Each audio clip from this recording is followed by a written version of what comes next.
Actually, the history of Volkswagen, it started with Porsche, and he had worked for Mercedes, he had worked for a number of car companies, and he always felt trapped, like he couldn't do as much as he wanted to, so then he started designing this car on his own.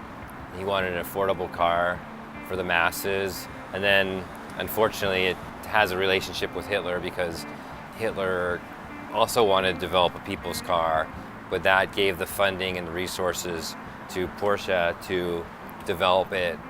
And then it was after World War II then that they started the mass production of the Volkswagen. I definitely think that the early advertising gave it its identity.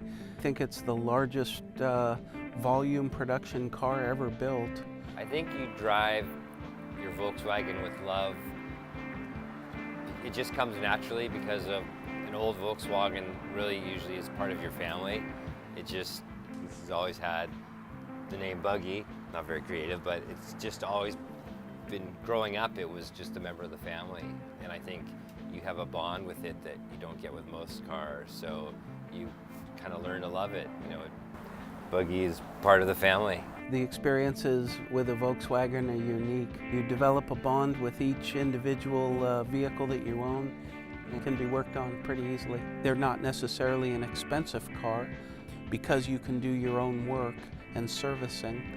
Yeah, Volkswagens have definitely gone up in value.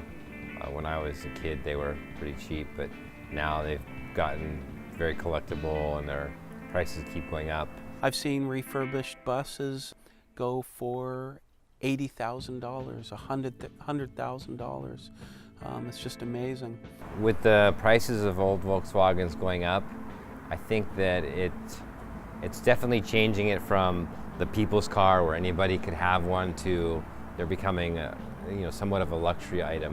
When you go to the auctions and they're going for tens of thousands to over $100,000, all of a sudden it's become a centerpiece or a fancy piece of furniture as opposed to a car that somebody would just go out and do every adventure in the world they could imagine. Not at all. I think that it's helping. The more demand there is for something, if there's less vehicles, it creates an automatic demand, whether someone wants it or not. But no, I think that the culture is going to grow. I think it's ruined half the culture. I have several customers that are still young people that can afford to fix the late model 70, 71, 72 Volkswagens because they're still inexpensive. The other end of the spectrum is you get a bunch of rich old guys that ruin the whole party by paying $24,000 for an old Volkswagen pickup. It's quality of life. It was really nice being able to do stuff like that. We started working on Volkswagens because I thought they were cool cars. My sister had one that blew up. We rebuilt engines, so we opened a Volkswagen repair shop. And I was young. And the best thing about the Volkswagen repair shop was every young lady had a Volkswagen. So then we made our shop loaner a '59 Volkswagen convertible. Every cute girl brought their Volkswagen to our repair shop because they wanted to drive the loaner convertible. It was good for business, and we met a lot of nice young women. And it was every Friday night. We would get our cars out at about 10 o'clock, and then we would head out to several known places of street racing. And my car was generally targeted because it was very, very light and very fast. And so all the fast cars wanted to take the title. So at the time, we were the fastest car on the island. And so it was every Friday and Saturday night we'd go out and we would find, there was about a half a dozen different places that you had to dodge police, then pull off your races and then disperse.